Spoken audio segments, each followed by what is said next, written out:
Hello students, कैसे हो आप लोग सब। नाउ वो दिन आ गया है जिसका आप सभी को बहुत टाइम से इंतजार भी था और टेंशन भी थी। कल से आपकी बोर्ड की एग्जाम शुरू हो रही है। आई नो सभी लोग एकदम डरे हुए होंगे, नर्वस होंगे, बट आपको मैं यहाँ पे आज कुछ टिप्स देने आया हूँ। किसी भी तरह के कोई भी नर्वसनेस को या किसी भी तरह का कुछ भी आपको अगर क्वेरीज वगैरह है तो उसको हम लोग आज सॉर्ट आउट करेंगे इस छोटा से वीडियो के जरिए। ओके, तो सबसे पहले तो मैं आपके रिलेटेड रूटीन की मैं बात करना चाहूंगा। आपका जो अब से जो रूटीन होगा उसको कैसा आपको करना है या किस तरह से होना चाहिए। ऑलरेडी क्लासेस में हमने बहुत सारी बार ये सब बताई है बात, बट फिर भी मैं आपको थोड़ा ब्रीफ कर दूंगा एग्जाम के एक दिन पहले। सबसे पहले तो एग्जाम काफी करीब है, तो ऑब्वियसली सबको डर होगा, सबको चिंता होगी पेपर कैसा निकलेगा, किस तरह से क्वेश्चन पेपर में आएंगे क्वेश्चन, क्या हम लोग अटेम्प्ट कर पाएंगे नहीं कर पाएंगे। सबसे पहली चीज, वो सारी चीजों को भूल जाओ। जो भी डर आप लेके चलोगे वो डर से किसी का कोई फायदा होने वाला है नहीं। वो डर रख के दिमाग में आप एग्जाम देने जाओगे, वैसा मत करो। ऐसा सोचो आप जैसे कि किसी मैच खेलने जा रहे हो, कोई क्रिकेट खेलने जा रहे हो, या जो भी आपका पसंदीदा गेम है, वो भी एक टाइप से स्कोरिंग टाइम ही होता है। तो जब आप वो गेम खेलने जाते हो तो आपको कैसा फील होता है? आपको मजा आता है ना।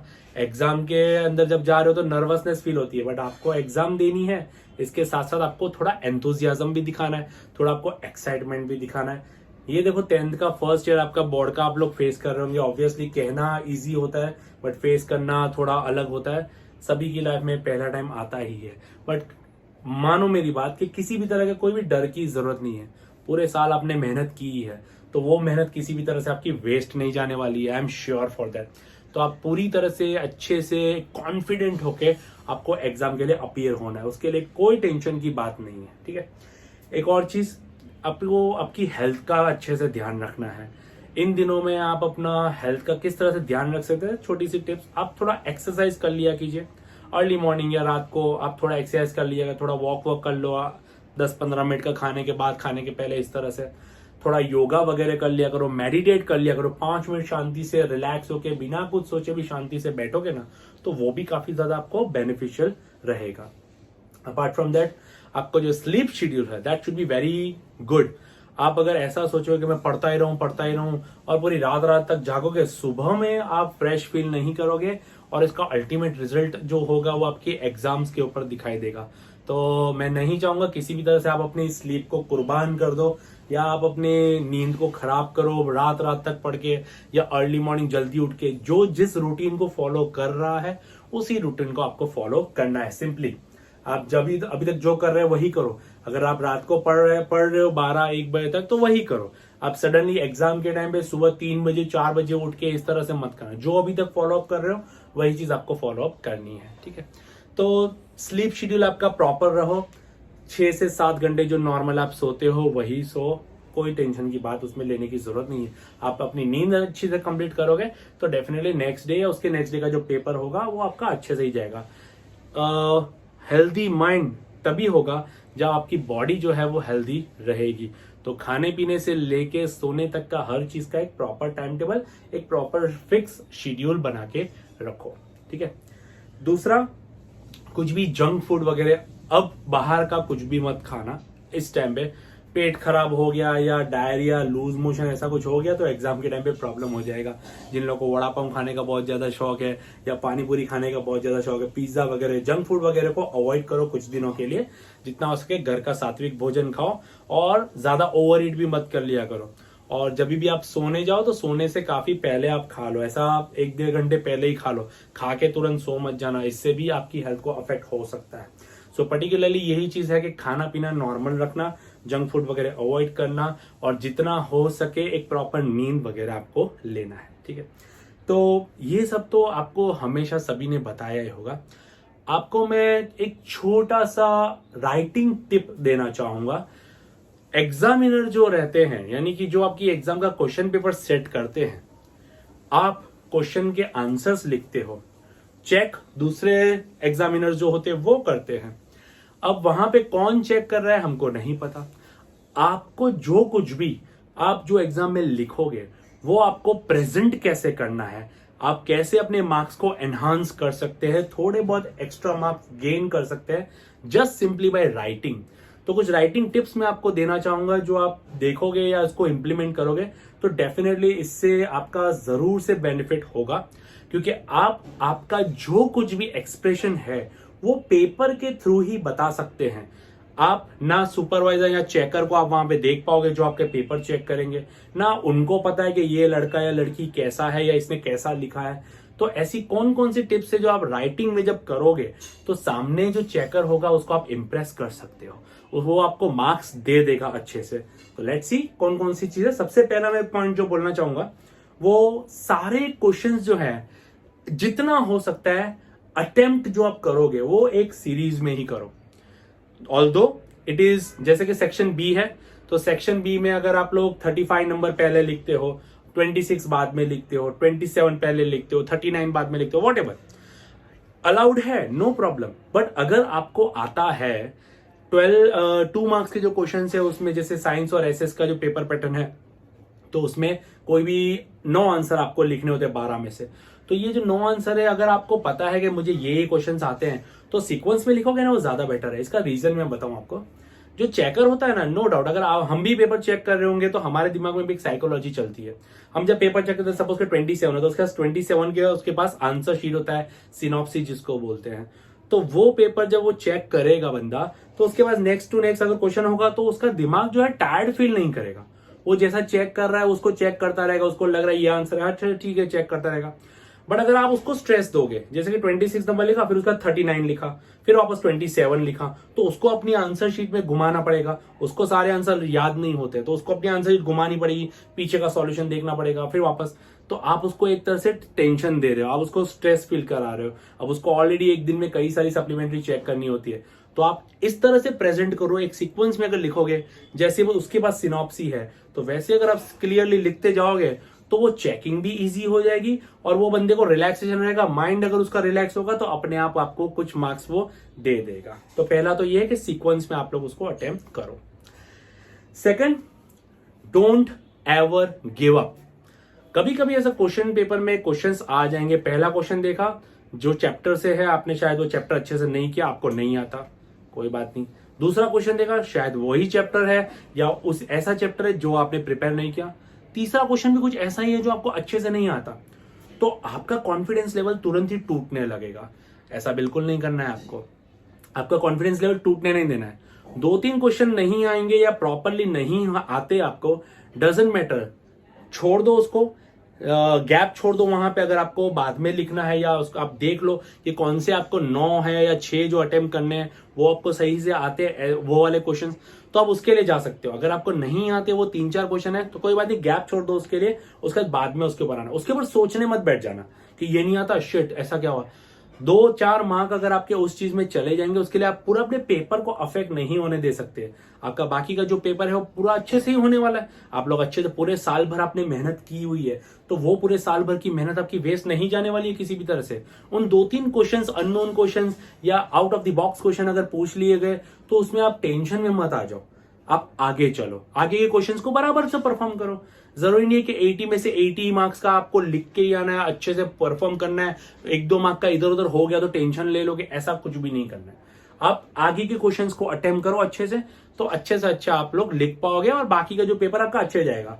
अगर वही 2-3 क्वेश्चन में आप अटक गए, जो आपने देखे, आप डर गए क्वेश्चन देख के, तो आपका आगे का जो पेपर है उस पर अफेक्ट हो सकता है। तो मेरी यही एडवाइस रहेगी, किसी भी तरह से अफेक्ट मत होने दो, गिव अप मत करो, पेपर को छोड़ मत देना, पेपर को क्विट मत कर दो। ये मुझे आता है, अपने आप को सेल्फ मोटिवेट पेपर के टाइम पे करना। अगर आप किसी भी तरह से भूल जाते हो बीच में या ऐसा कुछ है तो कोई बात, 2 मिनट रिलैक्स कर लो, याद करने की कोशिश करो और उसके बाद अपने आप को सेल्फ मोटिवेट करके आगे बढ़ते जाओ।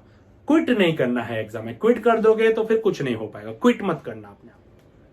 नाउ थर्ड थिंग जो आपको मैं बताना चाहता हूं, that is highlight your final answers. सबसे इंपॉर्टेंट है ये। जब आप मैथ्स का या साइंस का कोई न्यूमेरिकल वगैरह करते हो, खास करके मैथ्स में अगर आप देखोगे तो जो फाइनल आंसर्स होते हैं तो उसको आप ऐसे ही सीधा कैलकुलेट करके छोड़ मत दो, एक एडिशनल लाइन लिखो आंसर, और जो आपका आंसर है वो लिखो। 30 फ्रीक्वेंसी है या जो भी मीटर है, सेंटीमीटर में जो भी आया वो आप लिखो, प्लस उसके ऊपर एक बॉक्स बना दो पेंसिल से। That will be a neat presentation. आपके एग्जाम में आपका प्रेजेंटेशन जो है वो सबसे ज्यादा इंपॉर्टेंस रखता है। आप जितना ज्यादा अच्छा प्रेजेंटेशन करोगे ना, उतना ही ज्यादा आपको वो सामने जो चेकर है वो मार्क्स देगा।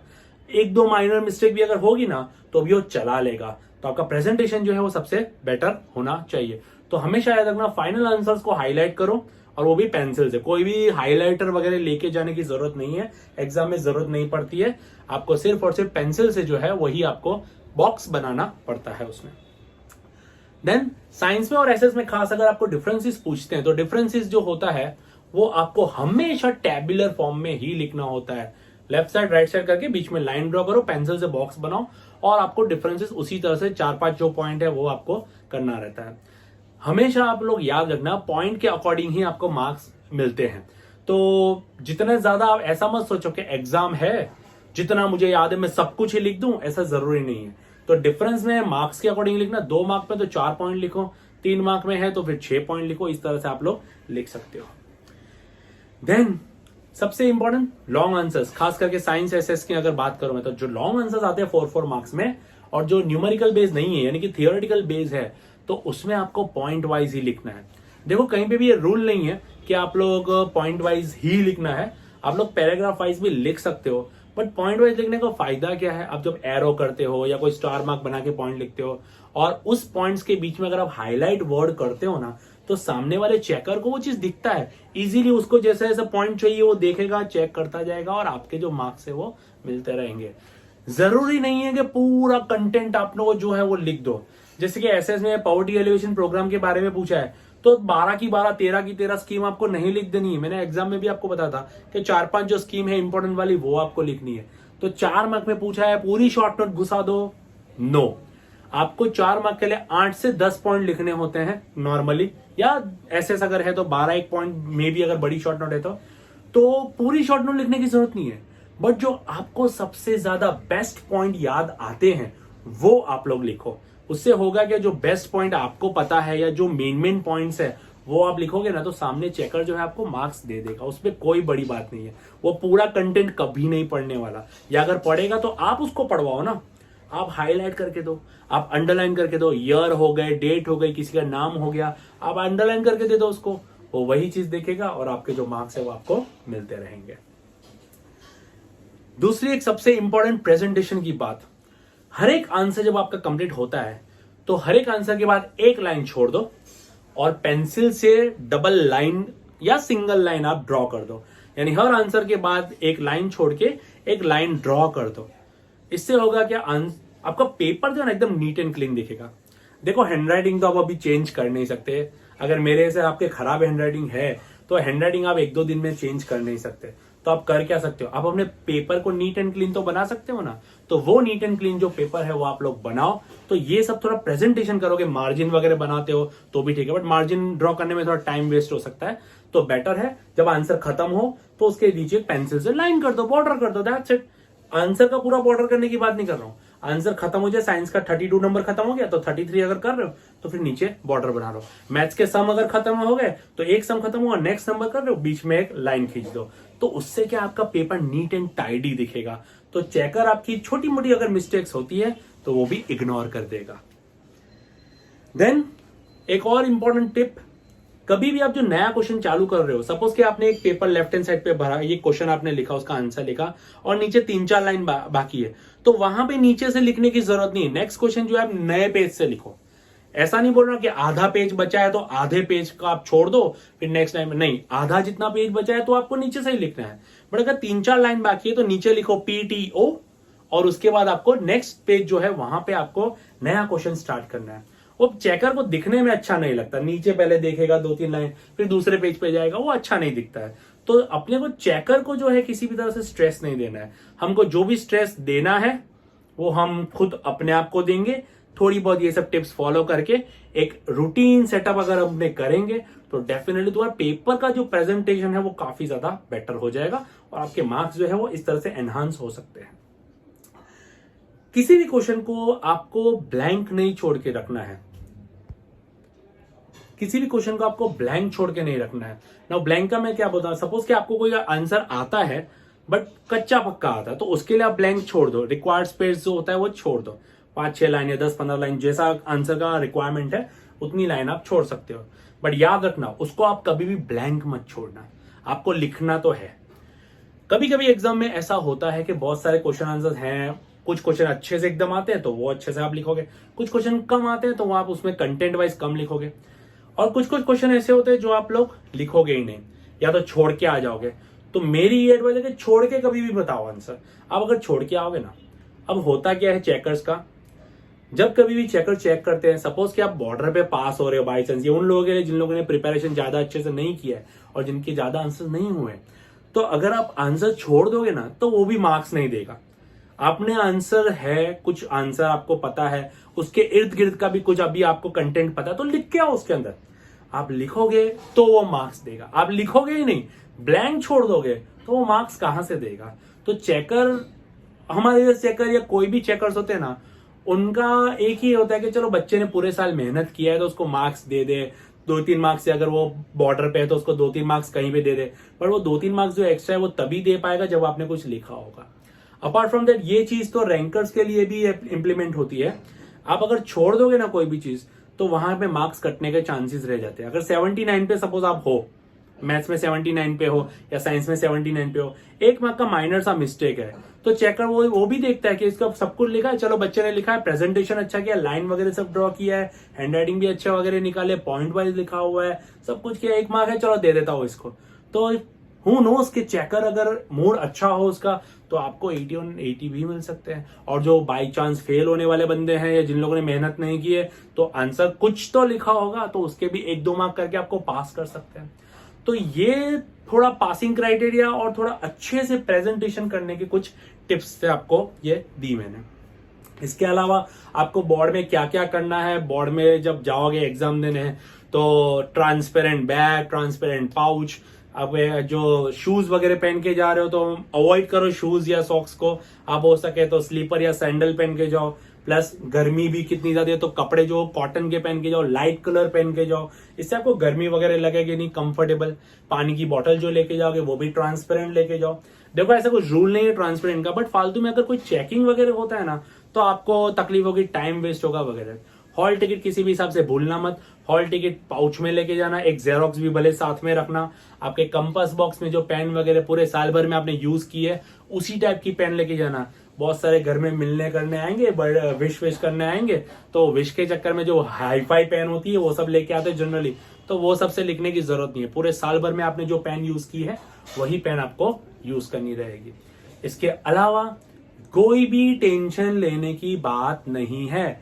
आप कोई जंग लड़ने नहीं जा रहे हो, आप एग्जाम देने जा रहे हो, और ये एग्जाम जो होती है वो हर एक की लाइफ में आती है, तो आपको कोई टेंशन लेने की जरूरत नहीं है। पूरे साल आपने मेहनत की है, पूरे साल आपने पढ़ा है, आपके दिमाग में आंसर्स घूम घूम के उछल के आ रहे हैं, बस उसी की चीज को फॉलो करो। आपने जो रिवीजन करना है वो करो। अब एंड मोमेंट पे कोई नई नई चीजें मत करना, जो किया है ऑलरेडी उसी को रिवाइज करना। नए नए आंसर जो छोड़ दिए हैं या अभी तक जो नहीं समझ में आए उसको जाने दो, अभी उसको आप करने बैठोगे आप अपना टाइम वेस्ट करोगे। कल से बोर्ड की एग्जाम शुरू हो रही है, एग्जाम सेंटर पे पहले दिन जो है वो थोड़ा सा जल्दी पहुंच जाना और हाइड्रेटेड रहना, खास करके पानी वगैरह अच्छे से पीते रहना, क्योंकि आपको गर्मी, ये जो टेम्परेचर है वो काफी ज्यादा परेशान करने वाला है, गर्मी काफी ज्यादा बढ़ रही है। तो हाइड्रेटेड रहना, पानी वगैरह, खाने पीने का आप कुछ भी लेके नहीं जा सकते, आप स्मार्ट वॉच वगैरह ऐसा कुछ हो वो भी पहन के नहीं जा सकते, तो ये सारी चीजों का खास ख्याल रखना, ठीक है। और एग्जाम सेंटर पे थोड़ा पहले पहुंच जाना, हॉल टिकट भूलना मत, कंपास वगैरह सब लेके ही जाना। इसके अलावा कोई भी आपको क्वेरी हो, हम हमेशा आपकी खिदमत में हाजिर हैं। अपना क्लासेस हमेशा आपके लिए ओपन ही रहेगा, और पूरी की पूरी संकेत स्टडीज टीम की तरफ से ऑल दी वेरी बेस्ट। अपना बेस्ट का बेस्ट दे के आना, और किसी भी तरह से कोई भी टेंशन मत लेना, सब कुछ अच्छा होगा, सब कुछ आएगा अच्छे से, पेपर भी इजी निकलेंगे, सब लोग अच्छे से पास भी हो जाएंगे। Okay, thank you and bye bye and all the best.